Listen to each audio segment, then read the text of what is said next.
With a ceasefire holding along the India-Pakistan line of control in Kashmir, it's time to take a step back and look at the region's broader history. All too often, Kashmir is seen only as a politically or religiously fragile zone, and its culture and people are discussed only when relevant to a movie or a news cycle. This is a shame. Over the last 2000 years, Kashmir has been one of the great crossroads of Inner Asia. Turks, Tibetans, Mongols, Mughals, and Chinese have all contributed to its culture. At times, Kashmir has dazzled the world with its own art and ideas, and at others, it has received and reinvented those of the wider region. The history of Kashmir as a cultural unit isn't clear cut, as historian Robert E. Fisher writes in the edited volume Art and Architecture of Ancient Kashmir, quote, "The name Kashmir was not generally limited to the small Himalayan valley until Kushan times in the early centuries AD, but it's possible to trace the development of Kashmiri culture by looking at its art. The earliest Kashmiri sculptures are in the naturalistic style of Gandhara, a cultural unit which included present-day northwest India and Pakistan. As we talked about in this video, Gandhara was a prosperous and primarily Buddhist region that traded with Central Asia via Afghanistan. Its rulers, the Central Asian Kushans, founded cities in Kashmir such as Ushkur, which was originally called Huvishkapura after the Kushan king Huvishka. Now, for many centuries, Kashmir entered and left the orbit of various powers in the Indus and Gangetic plains.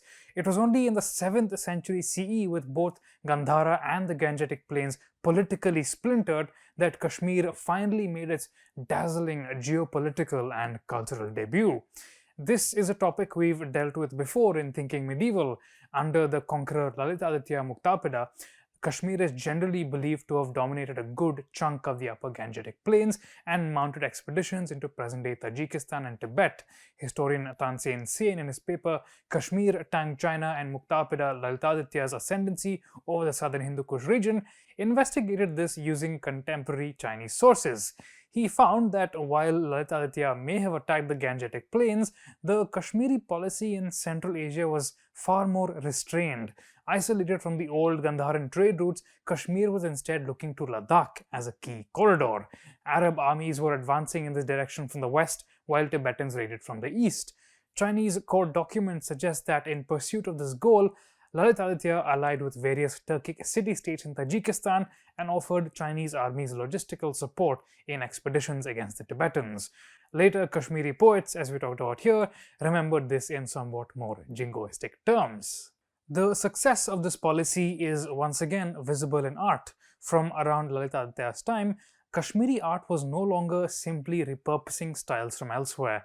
Instead, in Buddhist monasteries in Ladakh and Tibet, we see the overwhelming dominance of Kashmiri artistic ideas, suggesting the movement of artists, sculptors, merchants, and monks. Many Kashmiri royals have known to have constructed monasteries in Srinagar to host foreign scholars and teachers, and at the same time, new bronze icons were developed to meet the needs of tantric Buddhist elites in neighboring regions. Figures with rich jewelry, multiple arms and heads, and elongated eyes. Their facial features and hairstyles suggest that medieval Kashmir was confidently multi-ethnic and multicultural. Art historian Rob Linrother, writing in the volume A Transmission of Buddhism Across Central Asian Networks, argues that in Tibet and Ladakh, even though artists were aware of ideas from Xinjiang and further east, they preferred Kashmiri styles. This means that if not for Kashmir, the visual world of a huge chunk of Inner Asia would look entirely different. By the 11th and 12th centuries, Kashmir was a culturally dazzling, if politically unstable, kingdom.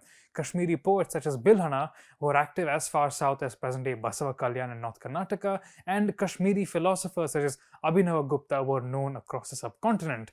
But Kashmiri kings were constantly vulnerable to the intrigues of landed aristocrats and religious institutions.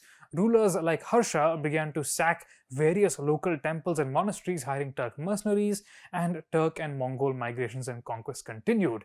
By the 1300s, Kashmir had been incorporated into the Islamicate Persianate world. We talked about the advent of Kashmir's Muslim ruling class in this video, but with its advent, Kashmir's sculptural and figural painting traditions waned. In other ways, though, the developments of prior centuries continued to endure. As Kashmiri historian Mushtaq A. Kaur writes in Central Asian Contribution to Kashmir's Tradition of Religio-Cultural Pluralism, Kashmir had a tradition of worshipping relics of the Prophet Muhammad, directly contiguous with practices in neighboring Xinjiang. The idea very likely comes from the worship of Buddhist relics. Kaur also points to similarities in wedding rites and naming ceremonies and ascetic traditions that Kashmir shared with a vast swathe of Central Asia. Now, while it's possible that many such traditions predate the arrival of Islam, what seems beyond dispute is that Kashmir's ancient connections were rejuvenated under Muslim rule. By the 17th century, Kashmir was once again firmly under the Gangetic orbit of the Mughal Empire. Historian Shaukat Ahmad Mandlu, in Trade and Commerce in Kashmir during the Mughal period, writes that the Mughal historian Abul Fazl describes no less than 26 routes traversing Kashmir. These connected to, and I quote, Ladakh, Tibet, Kashgar, Yarkand, China and Turkestan. The trade with Bhutan, Nepal and Bengal also took place by this route, end quote. Armies, caravans, traders, mendicants and artisans from all directions crisscrossed Kashmir. Kashmiri saffron, paper, fruits and textiles found thriving markets in India and beyond, while Kashmiri Pandits and Sufis frequently found lucrative positions in Mughal service. Tens of thousands of shawls were commissioned by Mughal aristocrats. Kashmir had easy access to raw materials like wool from Ladakh, as well as artisans, traders and styles emerging from Central Asia. By connecting Indian buyers to Central Asian sellers, Kashmir's prosperity exploded. Peoples and cultures, languages and ethnicities.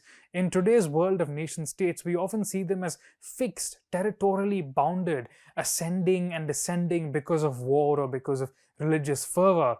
In particular, Kashmir's transition from primarily Hindu to primarily Muslim is seen as a break from its past, providing a justification for extremists to demand the involvement of nuclear armed powers. It seems that we forget that Kashmir was always, for better or for worse, the beating heart of inner Asia. If you have questions or comments, we'd love to hear them. Follow us everywhere on social media. You can find me on Instagram at @Buddha and on Twitter at @Kanisati. We'll see you next week.